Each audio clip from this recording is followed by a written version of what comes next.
కొంచెం లీడాడి మూషికముని వాహనుని ముచ్చటతోను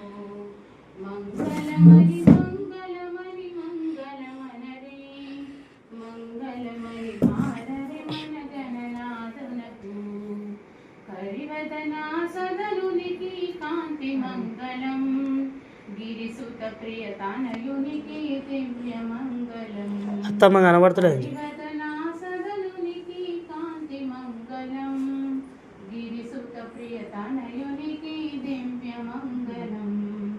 మంగళమని మంగళమని మంగళమనరే సిద్ధు మమ్మీ పక్కన ఇటు కూర్చో కనబడుతావు అటు ఇటు ఇటు ఇటు ఇటు కూర్చో అరే మంచిగా కనబడాలరా ఇటు మమ్మీ పక్కన కూర్చోటాడి